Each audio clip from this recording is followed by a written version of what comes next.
शुकदेव अपने पिता से पूछते हैं, महर्षि वेदव्यास से, कि मुझे मोक्ष का, मुक्ति का साधन बताएं। मुक्त हैं फिर भी प्रश्न करते हैं। इसी प्रकार सिद्धावस्था को प्राप्त भक्त भी भक्ति के विषय में प्रश्न करते हैं। क्यों करते हैं? कोई आडंबर करते हैं, कोई ढोंग रच रहे हैं? नहीं, केवल और केवल धर्म चर्चा के लिए, भगवत चर्चा के लिए, सत्संग के लिए ऐसे प्रश्न सिद्धावस्था को प्राप्त लोग करते हैं। सिद्धावस्था में महापुरुषों को अपने लिए तो कुछ नहीं चाहिए, लेकिन सत्संग में उनको रस आता है। इसलिए प्रश्न और जिज्ञासा के माध्यम से खुद रस लेते हैं और इसी के चलते दूसरों के कल्याण का भी मार्ग खोल देते हैं। सत्संग होता है तो उनसे इतर और जीवों को भी सत्संग का लाभ होता है। उस सत्संग के लाभ के चलते वो भी कल्याण के भाजन बन जाते हैं। शुकदेव जी का प्रश्न, हे पिता मुझे बताएं कि मोक्ष कैसे प्राप्त किया जा सकता है, मुक्ति का साधन क्या है, मुक्ति का मार्ग क्या है। इस प्रश्न के उत्तर में अब तक हम ये चर्चा कर चुके हैं कि व्यासदेव कहते हैं कि धर्म का सेवन करो, यम नियम का पालन करो, दैवी गुणों को अपने जीवन में धारण करो। यम नियम का पालन और दैवी गुणों के धारण करने से क्या होगा? हम स्वतः धर्म का पालन करने लगेंगे।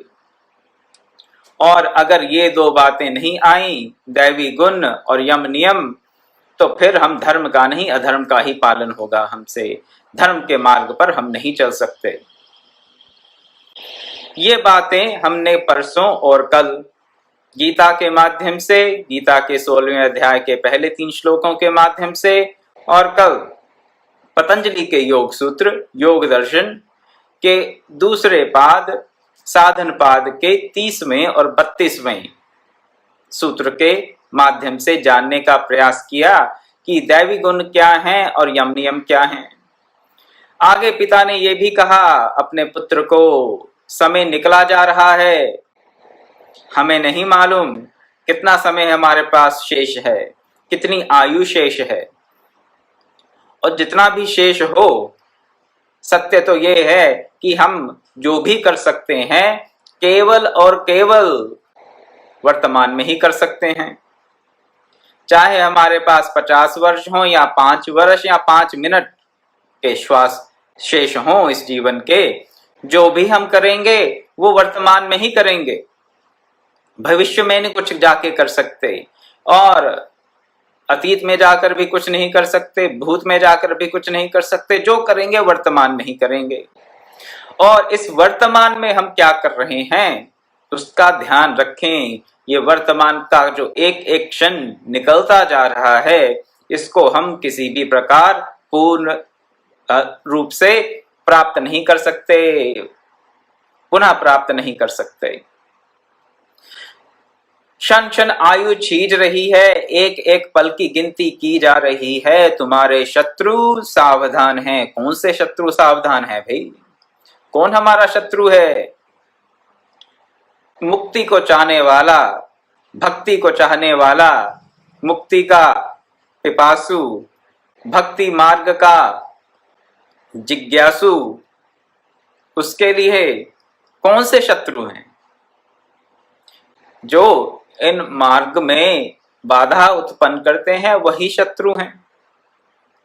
शत्रुवत तो कुछ नहीं है, लेकिन फिर भी व्यवहारिक भाषा में इनको शत्रु कह दिया गया है शास्त्र में।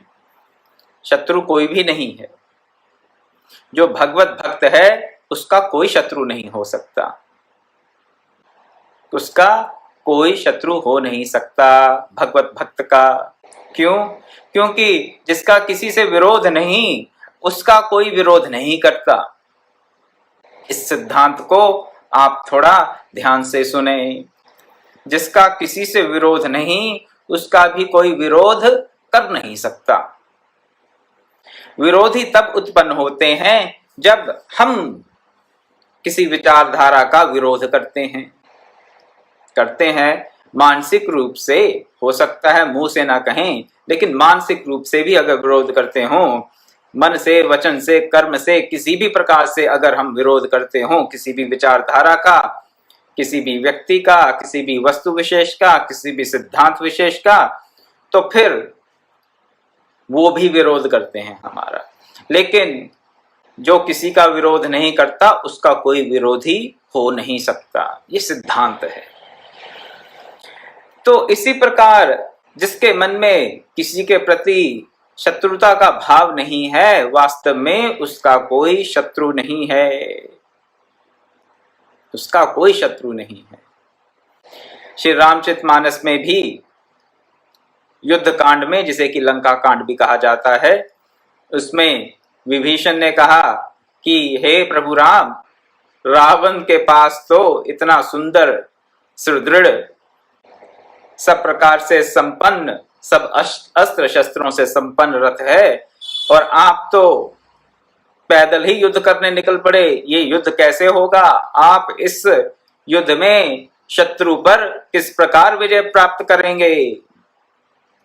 तो वहां पर भगवान राम ने विभीषण जी को उत्तर दिया कि किस प्रकार के रथ पर आरूढ़ होकर व्यक्ति इस जीवन में विजयी हो सकता है। कौन सा रथ है वो जिस रथ को प्राप्त करके व्यक्ति सब प्रकार के शत्रुओं पर विजय प्राप्त कर लेता है? पूरा बहुत सुंदर वर्णन है धर्म रथ का। वहां पर शौर्य चाहिए, धैर्य चाहिए, सत्य चाहिए, क्या ध्वजा है, क्या पताका है, वैराग्य चाहिए, और फिर दान फरसा है। पूरा वहां पर वर्णन आता है। पूरे वर्णन में मैं नहीं जाऊंगा अभी, लेकिन अंत में भगवान राम क्या कहते हैं कि जिसके पास ये सब दैवी गुणों की चर्चा है वहां पर, और कुछ नहीं, जिसके पास ये सब दैवी गुण हैं उसके लिए कोई शत्रु ही नहीं है जीतने के लिए। जीतेंगे शत्रु को तभी जब कोई शत्रु होगा। जब कोई शत्रु नहीं है तो क्या जीतेंगे किसे? उसी प्रकार से भक्ति के मार्ग के व्यक्ति के लिए, एक भक्त के लिए, एक मुमुक्षु के लिए किसी प्रकार का कोई शत्रु नहीं है। हाँ, कुछ ऐसे बातें हैं, कुछ ऐसी गुण हैं जिनसे हमें बचना चाहिए, कुछ ऐसे भाव हैं जिनसे हमें बचना चाहिए। क्यों बचना चाहिए उन भावों से? क्योंकि उन भावों से हम अगर अभिभूत हो गए, उन भाव हमारे मन में आ गए, उन भावों में अगर हम रच बस गए, तो भक्ति का और मुक्ति के मार्ग को हम छोड़ देंगे, त्याग कर देंगे उनका। चाहते हुए क्या, ना चाहते हुए क्या, उनका त्याग हमसे हो जाएगा। इसलिए इनको शत्रु बताया गया। शत्रुता का भाव नहीं है। शत्रु कहने का यहां पर केवल इतना ही अर्थ है कि इनसे हमें बचना, शत्रुवत इनसे बचना चाहिए। तो ये शत्रु है क्या? गीता के 16वें अध्याय का 21वां श्लोक, गीता के 16वें अध्याय के अंत में, त्रिविधम नरकस्येदं द्वारम नाशनात्मन काम क्रोधस्तथा लोभः तस्मादेतत्त्रयं त्यजेत। नरक के 3 द्वार हैं जिनसे कि आत्मा का नाश होता है। आत्मा का नाश करने वाले नरक के 3 द्वार हैं, काम, क्रोध और लोभ। इन तीनों का त्याग कर देना चाहिए, त्याग कर देना चाहिए। ये काम, क्रोध, लोभ ही शत्रु हैं जो सदैव सावधान रहते हैं। इन काम, क्रोध, लोभ को ही यहाँ पर व्यासदेव अपने पुत्र को शत्रु कहकर संबोधित कर रहे हैं। क्या कह रहे हैं अपने पुत्र को? तुम्हारे शत्रु सदा सावधान रहते हैं। काम, क्रोध और लोभ सदैव ही आप पर चढ़ाई करने के लिए तैयार हैं। आप थोड़े से प्रमादी हुए नहीं, आप थोड़े से असावधान हुए नहीं कि ये चढ़ाई कर जाते हैं। बड़ी जल्दी से चढ़ाई कर जाते हैं। क्षण भर में ये मुनियों को भी कुपित कर देते हैं। जी, अच्छा, ठीक है माता जी। त्रिविधम नरकस्येदं द्वारम नाशनात्मनः काम क्रोध तथा लोभ तस्मादेत्रयं त्यजेत। नरक के 3 द्वार हैं आत्मा का नाश करने वाले, और उनसे हमें बचना चाहिए, इन तीनों से बचना चाहिए। तो बचने के लिए कह रहे हैं इन शत्रुओं से। अब शत्रुओं से कैसे बचा जाए? शत्रुओं पर आक्रमण करके उनको ध्वस्त कर दिया जाए, एक तो ये स्ट्रैटेजी रहती है। शत्रुओं पर आक्रमण करके उनको ध्वस्त कर दिया जाए, एक ये स्ट्रैटेजी रहती है। एक ऐसा हमारा रणनीति रह सकती है, युद्ध नीति रह सकती है। और दूसरी क्या नीति होती है कि आप शत्रुओं से इतने दूर चले जाएं कि शत्रु आप पर आक्रमण कर ही ना पाए। ये जो दूसरी रणनीति है, ये जो दूसरी युद्ध नीति है, ये हमारे परम प्रतापी और परम प्रिय भगवत अवतार भगवान श्री कृष्ण के जीवन में भी हमें देखने को मिलती है। इसीलिए उनको रणछोड़ दास कहा गया। रणछोड़ दास क्यों? क्योंकि उन्होंने युद्ध के मैदान का परित्याग करके पूरे के पूरे मथुरा वासियों को किसी सुदूर स्थान पर लेकर किसकी स्थापना की? द्वारकापुरी की। जो भगवान श्री कृष्ण ने किया वही हमें भी करना है। क्यों? क्योंकि जरासंध जैसे भांति भांति के शत्रु काम क्रोध लोभ रूपी, इनका अंत नहीं हो सकता। क्यों अंत नहीं हो सकता? अंत इसलिए नहीं हो सकता क्योंकि ये त्रिगुणमयी ये जो प्रकृति है ये अनंत है।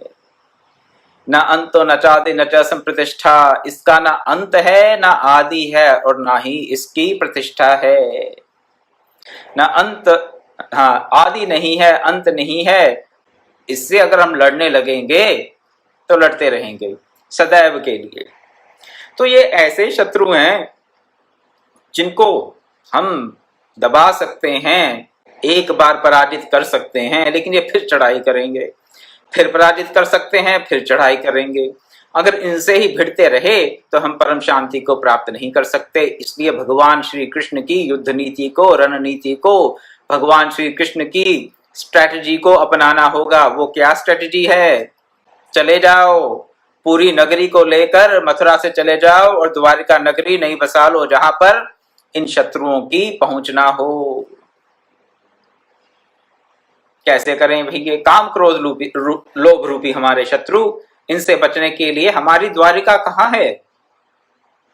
हमारी द्वारिका जहां पर ये शत्रु हम पर अटैक नहीं कर सकेंगे, आक्रमण नहीं कर सकेंगे, भगवत चरणों की अनुरक्ति में है, और कहीं नहीं, ज्ञान में भी नहीं।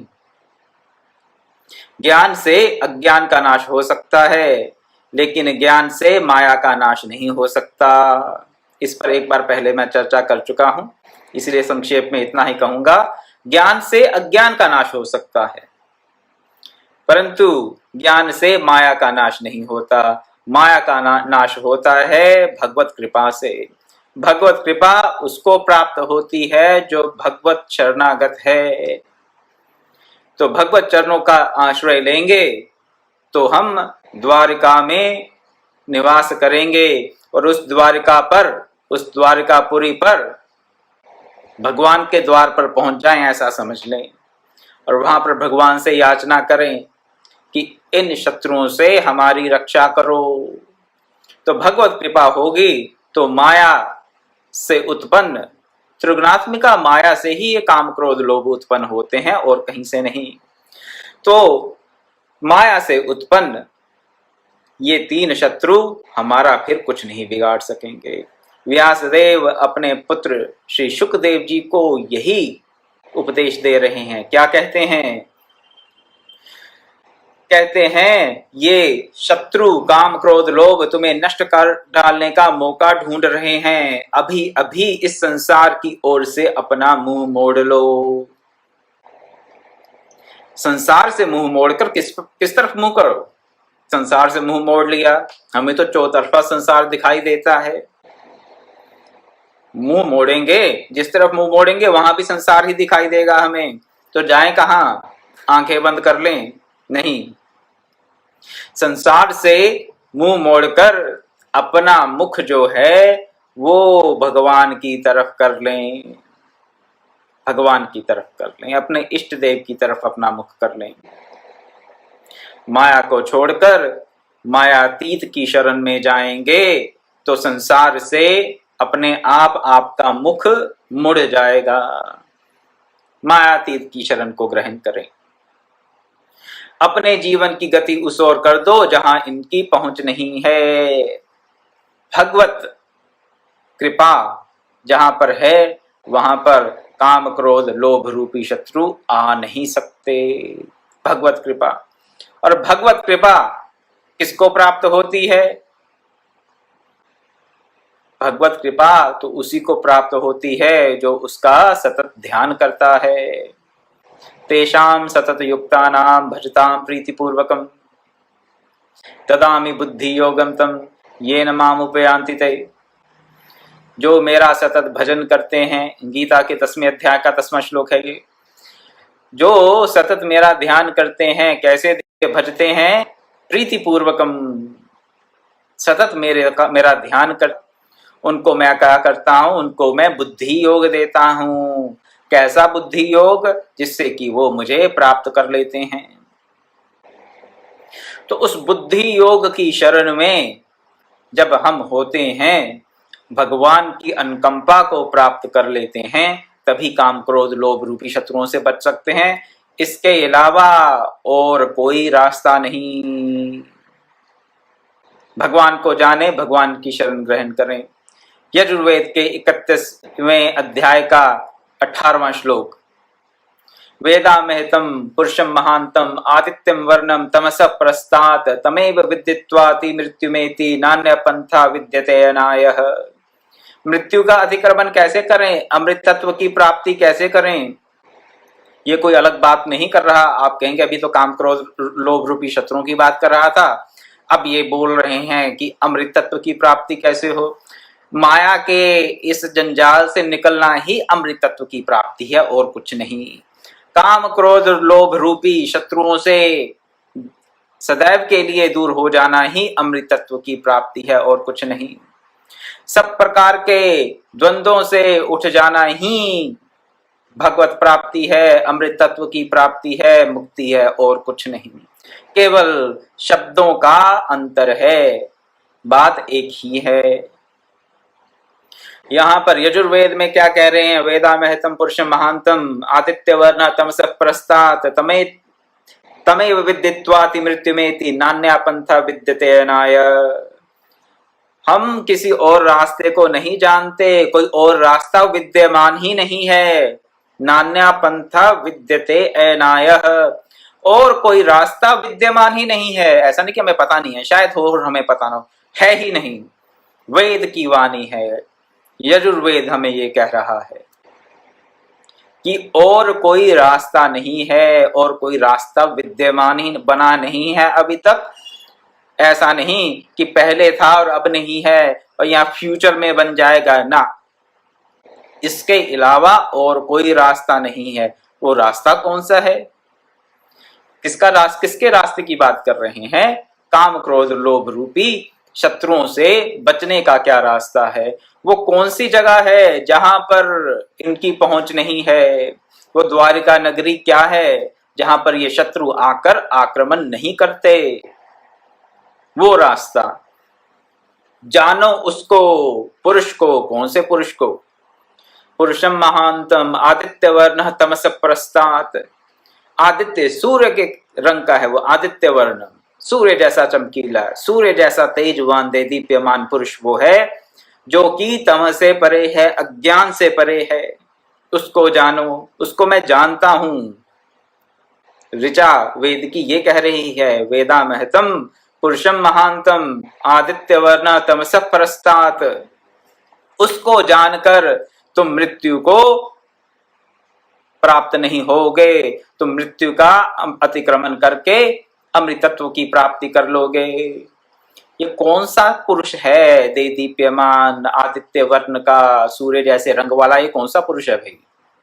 कोई अलग से पुरुष है? ये कौन से महापुरुष की बात कर रहा है वेद? किसी और पुरुष की बात नहीं कर रहा, ये उसी परम पुरुष की, परम प्रकाशक की बात कर रहा है।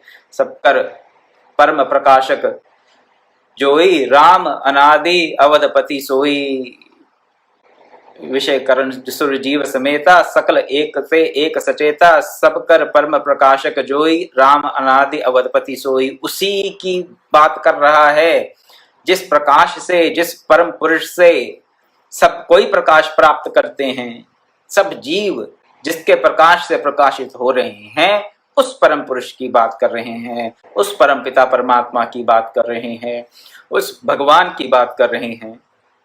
उनके चरणों की शरण लेकर, उनको जानकर मानकर नहीं, वेदा महतम जानते हैं। उनको जानकर हम क्या करते हैं? अज्ञान से ही नहीं, माया से भी परे चले जाते हैं, और माया से परे जाकर द्वारका नगरी में सुखपूर्वक निवास करते हुए काम क्रोध लोभ रूपी शत्रु वहां पर आकर हम पर आक्रमण नहीं करते। और व्यास देव जी कह रहे हैं सुखदेव जी को कि मेरे पुत्र तुम वहां चले जाओ, वहां चले जाओ। नहीं जाएंगे तो क्या होगा? काम क्रोध लोभ रूपी शत्रु आक्रमण करते रहेंगे, जरासंध की तरह। एक बार इनको मार के भगाओगे, ये फिर एकत्रित होकर चढ़ाई करने के लिए आ जाएंगे। और ये जो क्रम है, ये सिलसिला चलता रहेगा, इसका कहीं अंत नहीं होगा। कब तक नहीं होगा? जब तक अपने जीवन की गति हम उस ओर नहीं कर देते जहां इनकी पहुंच नहीं है। भगवान को जाने, भगवान की शरण ग्रहण करें, उनकी कृपा का अनुभव करें, माया से अतीत हो जाएं, तो काम क्रोध लोभ रूपी शत्रु हमें परेशान नहीं करेंगे। आगे अपने पुत्र सुखदेव को उपदेश देते हुए कहते हैं कि संसार में सुखी कौन है? बता रहे हैं संसार में सुखी कौन है। सुख की अभिलाषा के लिए मानव मानव से इतर जीव भी क्या क्या नहीं करते। जितने भी कर्मों में हमारी प्रेरणा होती है वो सुख की अभिलाषा से ही होती है। आप कहेंगे नहीं नहीं, कभी कभी दुख की निवृत्ति के लिए भी होती है। तो दुख की निवृत्ति भी तो सुख की अभिलाषा का ही दूसरा नाम है और कुछ नहीं। दुख की निवृत्ति होगी तभी तो सुख की अनुभूति होगी। तो दुख की निवृत्ति की अभिलाषा भी सुख की अनुभूति, सुख की प्राप्ति की ही अभिलाषा है और कुछ नहीं। तो उसके लिए हम जीवन पर्यंत किसी ना किसी कार्य में, कर्म में, चेष्टाओं में अपने आप को लगाए रहते हैं, अपनी इंद्रियों को, अपनी मन को, अपनी बुद्धि को, कि किसी प्रकार हमें सुख की प्राप्ति हो। और कैसे सुख की प्राप्ति हो? जो हमसे जाए ना, हमसे विलग ना हो जाए। और उस सुख की प्राप्ति के लिए हम निरंतर प्रयासरत रहते हैं जीवन पर्यंत, फिर भी वो सुख प्राप्त होता नहीं। तो यहां पर महर्षि व्यास जी क्या कह रहे हैं अपने पुत्र श्री सुखदेव को? संसार में वे ही महात्मा सुखी हैं जिन्होंने वैदिक मार्ग पर चलकर धर्म का सेवन करके परम तत्व की उपलब्धि की है। परम तत्व की उपलब्धि, सिद्धा भक्ति, मुक्ति, जो मर्जी कह लीजिए, जैसा आपको अच्छा लगे।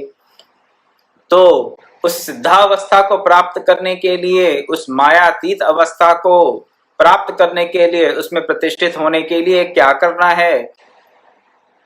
वैदिक मार्ग का अवलंबन लेना है। अब ये वैदिक मार्ग क्या है? क्या कोई नया संप्रदाय हो गया शुरू वैदिक मार्ग से? नहीं, वेदों में बताया गया मार्ग ही वैदिक मार्ग है। किसी पंथ संप्रदाय मत का यहाँ पर कोई लेना देना नहीं है। वैदिक मार्ग, वेदों का बताया हुआ मार्ग। वेदो अखिलम धर्मम मूलः, वेद सब धर्मों का मूल है। कौन सा वेद? पुस्तक का नाम भी वेद है, लेकिन वेद शब्द का अर्थ होता है ज्ञान। बिना ज्ञान से धर्म की हम समझ ही नहीं रखेंगे तो उसकी संस्थापना क्या करेंगे। समझ ही नहीं आएगा बिना ज्ञान के कि धर्म क्या है अधर्म क्या है, विवेक बुद्धि नहीं होगी तो उस धर्म की समझ ही नहीं होगी तो उस धर्म की प्रतिष्ठा अपने जीवन में कैसे कर सकते हैं। अंधविश्वास से धर्म की प्रतिष्ठा नहीं हो सकती। अंधविश्वास से तो किसी ना किसी प्रकार के अधर्म में ही हम संलग्न होंगे, धर्म में नहीं। व्यासदेव जी कह रहे हैं यहाँ पर, वैदिक मार्ग में चलकर धर्म का सेवन करें, वे वेद को समझें, ज्ञान को समझें, ज्ञान के प्रकाश में, वेद के ज्ञान के प्रकाश में क्या करें, धर्म को समझें, धर्म को समझकर धर्म का सेवन करें। धर्म मार्ग पर चलेंगे तो परम तत्व की प्राप्ति होगी ही, और जिसने परम तत्व की प्राप्ति कर ली वही महात्मा सुखी है संसार में, और कोई सुखी नहीं है। जिसे परम तत्व प्राप्त है, जिसको भगवत शरणागति वास्तव में प्राप्त है, वो कभी दुखी नहीं होता। जो इस माया से अतीत चला गया है वो कभी दुखी नहीं होता। इसमें कोई किंतु परंतु इफ बट नहीं है। माया से परे जाएं, मायातीत की शरण में जाएं, भगवत प्राप्ति करें, भक्ति की सिद्धावस्था को प्राप्त करें, उस परम तत्व को प्राप्त करें, धर्ममय जीवन जीकर उस परम तत्व को प्राप्त करें। धर्ममय जीवन जीने के लिए उस वैदिक विज्ञान का आश्रय लें, और उस वैदिक विज्ञान का आश्रय लेकर धर्ममय जीवन जीते हुए परम तत्व की प्राप्ति करेंगे तो ही इस संसार में किसी प्रकार के अक्षय सुख की संभावना है, अन्यथा नहीं, अन्यथा नहीं। यहां पर फिर उन महात्माओं की सेवा करने का निर्देश दे रहे हैं व्यासदेव, और कहते हैं कि उनसे आप जाकर सेवा पूर्वक पूछें उस वैदिक विज्ञान के बारे में, उस धर्म तत्व के बारे में, उस परम तत्व के बारे में पूछेंगे, उनका जीवन देखेंगे तो उनको पूछने पर, उनका जीवन देखने पर वो गुण अपने जीवन में धारण करने की चेष्टा करेंगे, प्रेरणा होगी। किसी सुख में जीवन को देखकर, किसी व्यक्ति के सुख में जीवन को देखकर हमारे मन में अभिलाषा हो जाती है कि हाँ इस व्यक्ति का जो लाइफस्टाइल है बड़ा पीसफुल है। जब किसी का पीसफुल लाइफस्टाइल देखते हैं तो मन में जिज्ञासा होती कि ये व्यक्ति करता कैसे, क्या करता है, ये कैसे इतने सुख में जीवन को अपनाए हुए है। हम तो बहुत प्रयास करते हैं लेकिन हमसे होता नहीं, तो चलो चल के देखते हैं कि ये व्यक्ति करता क्या है, कैसे सुखमय जीवन जी रहा है। तो इस जिज्ञासा के साथ अगर जाएंगे किसी महापुरुष के पास, महत पुरुष के पास, किसी ऋषि तत्वज्ञ के पास, किसी ऐसे पुरुष के पास, किसी ऐसे व्यक्ति के पास जिसने उस परम तत्व की प्राप्ति कर ली है, तो उनके सानिध्य में अवश्यमेव उनकी सेवा करते हुए उस परम तत्व को प्राप्त करने का जो मार्ग है वो आपको पता चल ही जाएगा इन महत पुरुषों की कृपा से। तो उनसे प्रश्न करें और फिर उस उपाय को जानकर उस पर आरूढ़ हो जाएं। बहुत आवश्यक है कि हम प्रयास खुद करें। ये बात नहीं होती कि पूछ लिया, आशीर्वाद प्राप्त कर लिया गुरु जी से, किसी महान संत से, तो हमारा कल्याण हो गया। कुछ लोगों की ऐसी धारणा बन गई है कि हाँ महाराज जी, संत जी, गुरु जी, स्वामी जी आशीर्वाद दीजिए, ऐसा हो जाए, आप आशीर्वाद देंगे तो हमारा कल्याण हो जाएगा। परम पूज्य गुरुदेव परम ऋषि विश्वात्मा बाबरा जी कहते थे कि किसी और की कृपा, किसी भी और की कृपा, भगवान की भी कृपा, महत पुरुष हो, सिद्ध महापुरुष हो, श्रोत्रिय ब्रह्मनिष्ठ गुरु हो, कोई भी हो, भगवान स्वयं क्यों ना हो, किसी की भी कृपा तुम पर उतनी उपयोगी नहीं हो सकती जितनी कि तुम्हारी अपनी कृपा तुम्हारे अपने ऊपर उपयोगी होती है।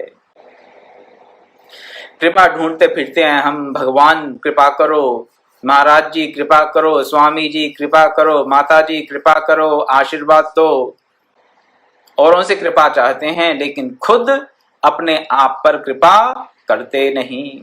और जब तक खुद अपने आप पर कृपा नहीं करेंगे तब तक कल्याण का मार्ग नहीं खुल सकता।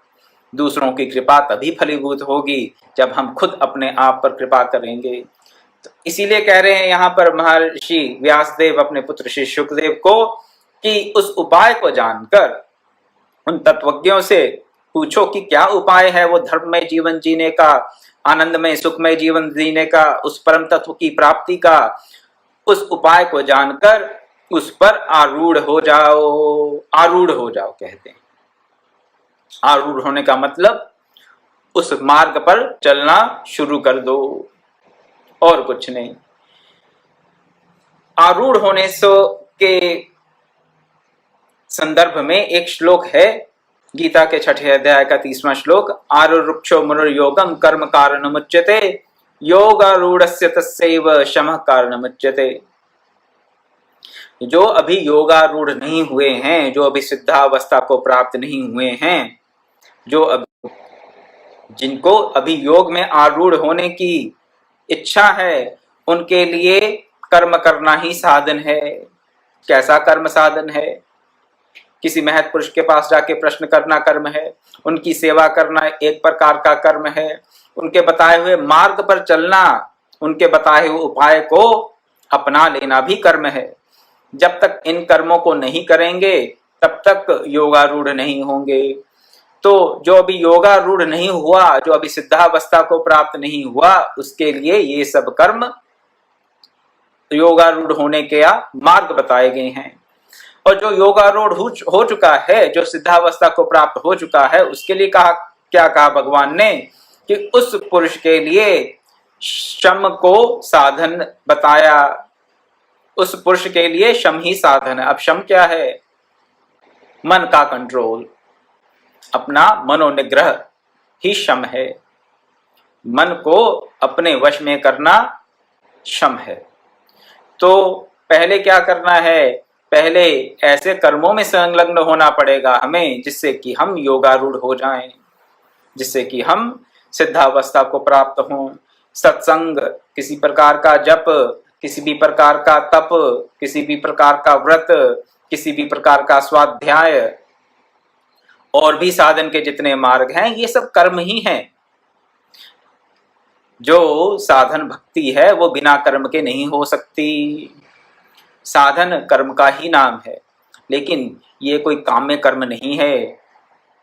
काम्य कर्म क्या है कि इस जगत की भौतिक वस्तुओं को प्राप्त करने का जो कोई भी साधन अपनाते हैं, जो कोई भी कर्म करते हैं, वो है काम्य कर्म। लेकिन यहाँ पर जब भगवान कहते हैं कि कर्म में संलग्न होना है, व्यासदेव कह रहे हैं कि महत् पुरुषों के पास जाकर प्रश्न करो, उनकी सेवा करो, उनसे उपाय पूछो और उस उपाय को जीवन में अपनाओ। तो ये जो सब कर्म हैं, ये एक साधक के लिए, भक्ति मार्ग के पथिक के लिए अत्यंत आवश्यक हैं। यहाँ पर कॉम्प्लेसेंसी नहीं चलेगी। संतोष की कल बात कर रहे थे, वही बात आपके सामने रखूंगा कि अगर संतोष कर लें, क्या संतोष? संतोष के नाम पर क्या करेंगे? प्रमाद। संतोष इसका नाम नहीं है। संतोष के नाम पर प्रमाद ले आए जीवन में कि अब तो गुरु जी ही कृपा करें, अब तो भगवान ही कृपा करें, हमसे तो कुछ होता नहीं, हमसे तो कुछ होता नहीं, भगवान ही कृपा करेंगे तो कुछ होगा। तो ये क्या है? ये है प्रमाद। ये हम अपने कर्मों में अगर प्रमाद करेंगे, साधन में प्रमाद करेंगे, तो भक्ति की उस सिद्धावस्था को प्राप्त नहीं कर सकते। भक्ति की सिद्धावस्था को हम प्राप्त कर नहीं सकते। इसलिए सबसे पहले तो जो कर्म बताए जा रहे हैं यहाँ पर महर्षि व्यासदेव द्वारा, शुकदेव को तो केवल माध्यम बनाया उन्होंने, वो तो सब जानते ही हैं। सेवा करो, वैदिक मार्ग पे चलने वाले जो सुखी महात्मा हैं। एक महात्मा का जीवन सुख में होना चाहिए। सुखी महात्मा हो, वैदिक मार्ग पर चलने वाला हो, परम तत्व को जानने वाला हो, उनकी सेवा करके वास्तविक शांति को प्राप्त करने का उपाय जानो और फिर उस उपाय को अपने जीवन में उतारो। दुष्टों का संग कभी मत करो। सत्संगति क्या है? आपकी दवाई। और दवाई के साथ साथ क्या बताया जाता है? परहेज। कुपथ्य क्या है ये भी बताया जाता है कि किसका सेवन नहीं करना। जो कुसंगति है उससे बचना है। कुसंगति क्या करती है? पतन के गड्ढे में ढकेल देती है। आधे घंटे का सत्संग और 6 घंटे का 12 घंटे का कुसंग, तो क्या होगा? किसका असर ज्यादा होगा? आप खुद विचार कर लें। किसका आपके जीवन में प्रभाव ज्यादा होगा? आध पौने 1 घंटे के सत्संग का या 6-8 घंटे के कुसंग का? विचार करें। अपने जीवन में सत्संग को तो अपनाएं ही, लेकिन कुसंग का परित्याग भी अत्यंत आवश्यक है। नहीं तो फिर कुसंग का जो प्रभाव है वो भारी पड़ जाएगा सत्संग पे। और जब ऐसा होगा तो जीवन अधोगति को जाएगा, पतन के गड्ढे में जाएगा। व्यासदेव जी कह रहे हैं, वीरता के साथ काम क्रोध आदि शत्रुओं से बचो और धीरता के साथ आगे बढ़ो।